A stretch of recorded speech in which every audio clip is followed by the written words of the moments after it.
Good morning 11th class student बेटा। आज हम हमारे सेकंड चैप्टर का फोर्थ जो पैराग्राफ है वो करने जा रहे हैं। इसमें हम मोहरे देखेंगे। ये आपको दिखाई दे रही है मोहरे, एक शहरी शिल्पकृति। ये जो मोहरे हैं ये विभिन्न प्रकार की दिखाई दे रही हैं आपको। भारत में प्राचीन काल में पत्थर की मोहरें होती थी जिन पर चिन्ह अंकित किए गए होते थे, लेकिन मेसोपोटामिया में पहले सहस्त्राब्दी ईसा पूर्व के अंत तक पत्थर की बेलनाकार मोहरें जो बीच में आर पार छिदी होती थी एक तीली लगाकर गीली मिट्टी के ऊपर घुमाई जाती थी और इस प्रकार उनसे लगातार चित्र बनता जाता था। वे अत्यंत कुशल कारीगरों द्वारा उकेरी जाती थी और कभी कभी उनमें ऐसे लेख होते थे जैसे मालिक का नाम, उसके इष्ट देव का नाम, उसकी अपनी पदीय स्थिति आदि।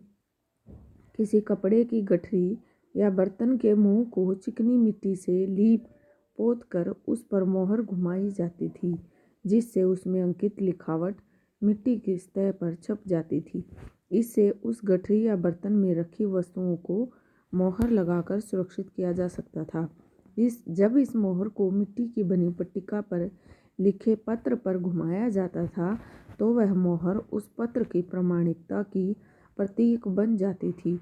इस प्रकार मुद्रा सार्वजनिक जीवन में नगरवासी की भूमिका को दर्शाती थी। तो ये आपको 5 पुरानी बेलनाकार मोहरें और उनके छापे दिए गए हैं। ये आप देख सकते हैं, आपके सामने है कि प्रत्येक की छाप का विवरण है। और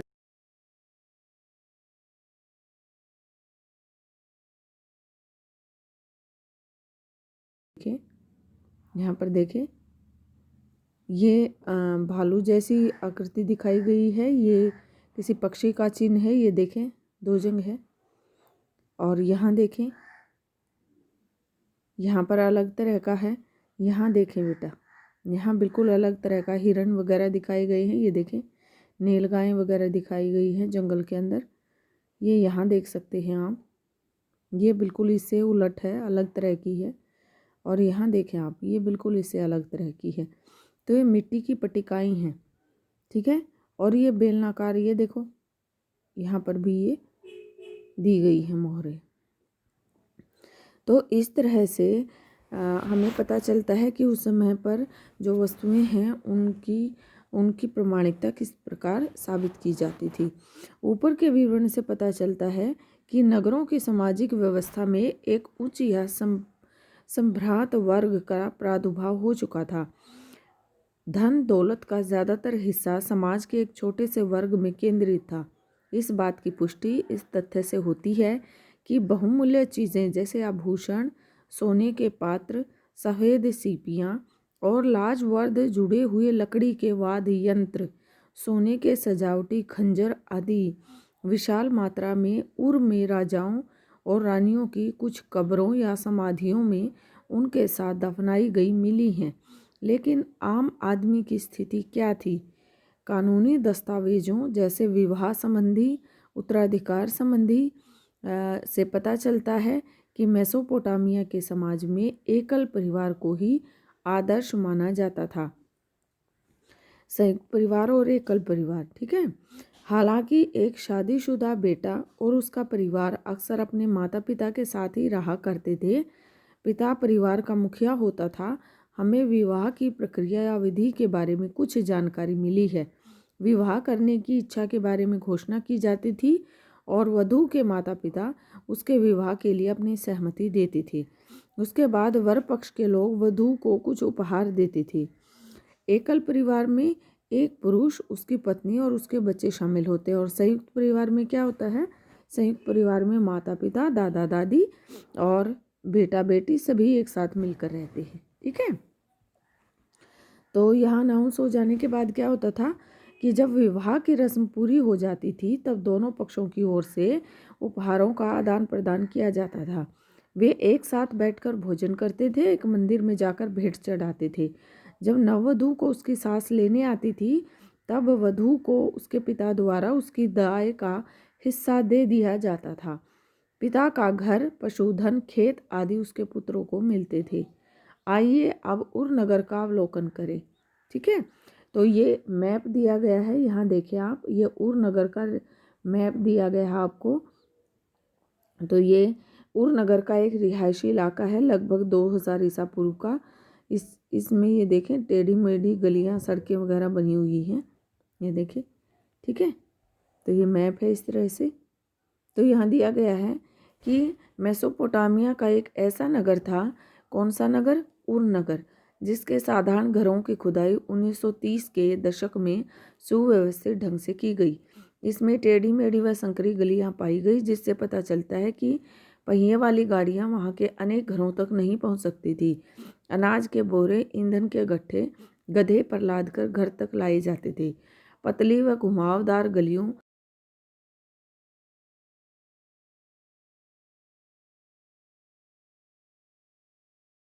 अभाव था।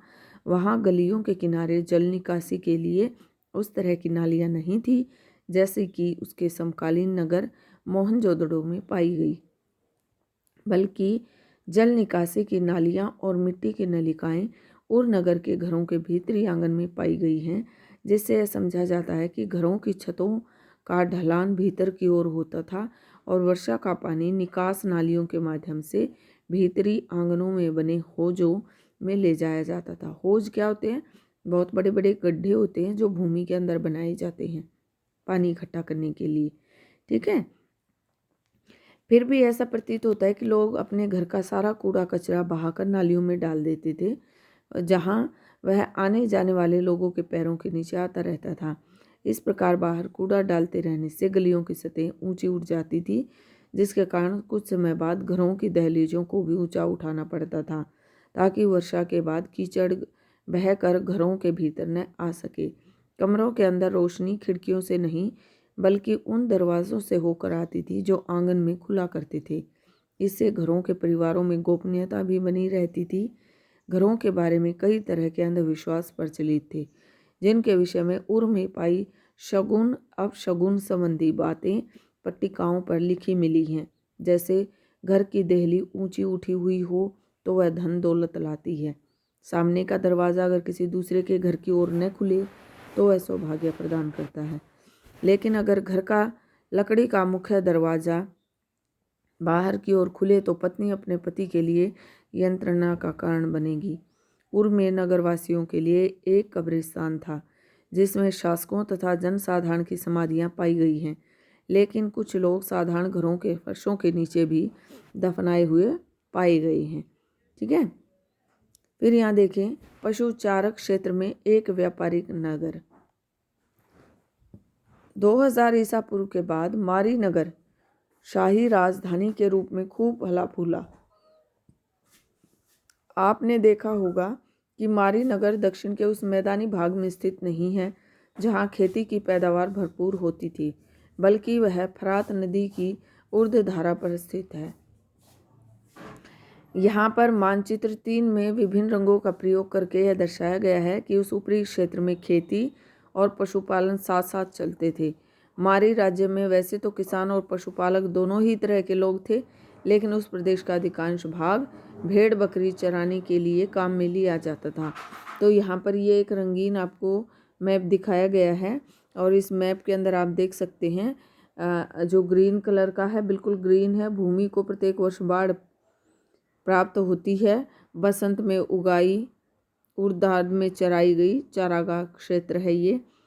फिर जिसमें डॉट डॉट लगे हुए हैं ये कृषि भूमि है।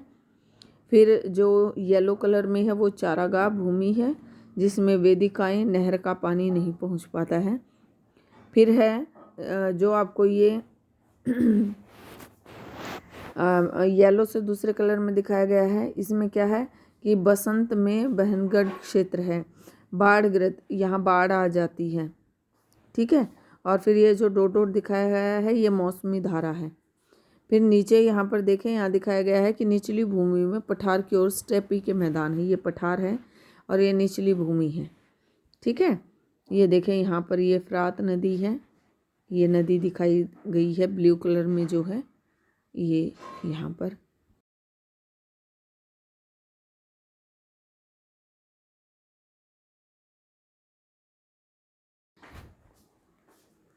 कि पशु चारकों को जब अनाज, धातु के औजारों आदि की ज़रूरत पड़ती थी तब वे अपने पशुओं तथा उनके पनीर, चमड़ा, मांस आदि के बदले ये चीज़ें प्राप्त करते थे। बाड़े में रखे जाने वाले पशुओं के गोबर से बनी खाद भी किसानों के लिए बहुत उपयोगी होती थी। फिर भी किसानों तथा गडरियों के बीच कई बार झगड़े होते थे। गडरिये कई बार अपनी भेड़ बकरियों को पानी पिलाने के लिए बोए हुए खेतों से गुजार ले जाते थे, जिससे किसान की फसल को नुकसान पहुंचता था।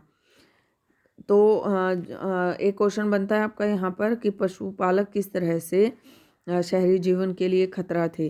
तो यहाँ पर आप देख सकते हैं कि कई बार क्या करते थे, अपनी भेड़ बकरियों को पानी पिलाने के लिए बोए हुए खेतों से गुजार ले जाते थे, जिसके कारण उनके बीच में झगड़ा होता था और ये गडरिये खानाबदोश होते थे।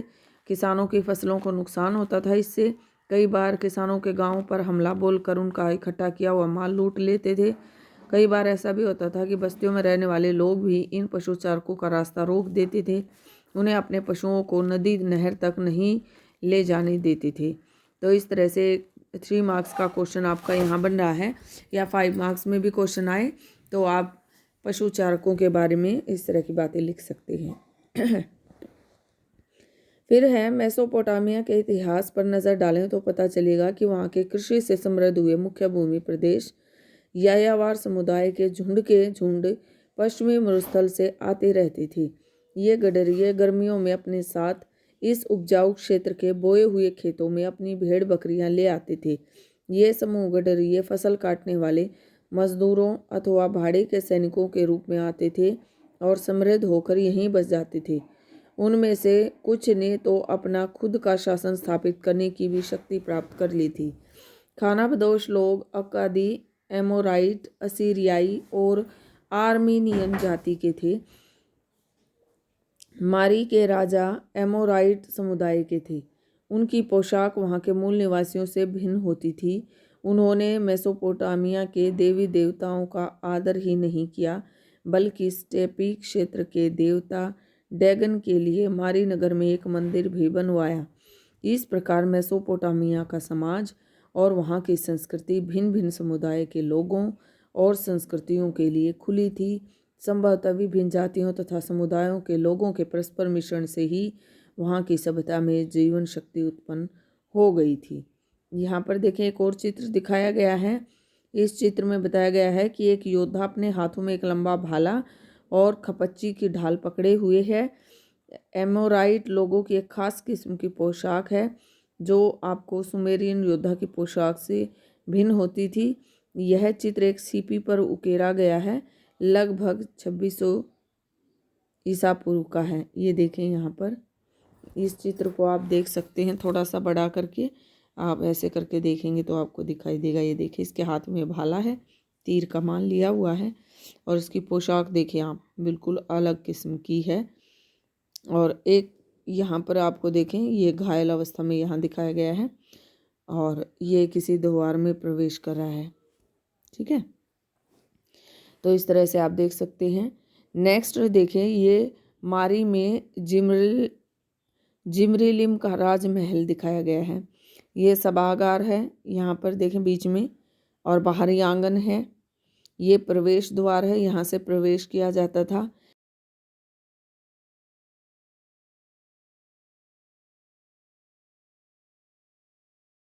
यहाँ पर सिंहासन कक्ष है। ये देखिए, लिपिक कार्यालय, बेंचों और मिट्टी दानों के साथ मिट्टी दानों में पट्टिकाएँ रखी जाती थी। ये मिट्टी दान हैं, इनमें पट्टिकाएँ रखी जाती थी। फिर यहाँ देखें, प्रांगण है, जो गैलरी वगैरह होती है बीच में। ठीक है, इस तरह से ये मारी में जिमरीलिम का राजमहल दिखाया गया है। फिर यहाँ देखें नेक्स्ट, जिमरीलिम का मारी स्थित राजमहल, शौचालय और स्नानगृह यहाँ दिखाया गया है। ये देखें, रसोई घर है अलग से। यहाँ पर देखें, शाही निवास है, कार्यशाला और रसोई यहाँ दिखाई गई है। नीचे देखें, दीवार पर की गई चित्रकारी, ये चित्रकारी आप देख सकते हैं। ये देखें, ये देखें, ये पशु दिखाए गए हैं, ये राजा है। ये देखें, ये रानियाँ दिखाई गई हैं। ये देखें, ये चित्र आप देख सकते हैं, दीवार पर की गई चित्रकारी, इसमें उनका पहनावा आप देख सकते हैं। तो यहाँ पर क्या दिखाया गया है कि मारी का विशाल राजमहल वहाँ के शाही परिवार का निवास स्थान तो था ही, साथ ही वह प्रशासन और उत्पादन, विशेष रूप से कीमती वस्तुओं के आभूषणों के निर्माण का मुख्य केंद्र भी था। अपने समय में वह इतना अधिक प्रसिद्ध था कि उसे देखने के लिए ही उत्तरी सीरिया का एक छोटा राजा आया। वह अपने साथ मारी के राजा जिमरिलिम के नाम उसके एक अन्य राजा का परिचय पत्र लेकर वहां आया था। दैनिक सूचियों से पता चलता है, दैनिक सूचियाँ होती हैं जो हर रोज़ डायरियाँ लिखी जाती हैं, कि राजा के भोजन की मेज पर हर रोज़ भारी मात्रा में खाद्य पदार्थ पेश किए जाते थे। आटा, रोटी, मांस, मछली, फल, मदिरा और बियर।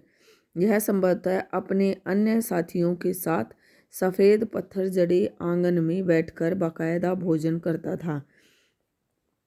नक्शा देखने से आपको पता चलेगा कि राजमहल का सिर्फ एक ही प्रवेश द्वार था जो उत्तर की ओर बना हुआ था।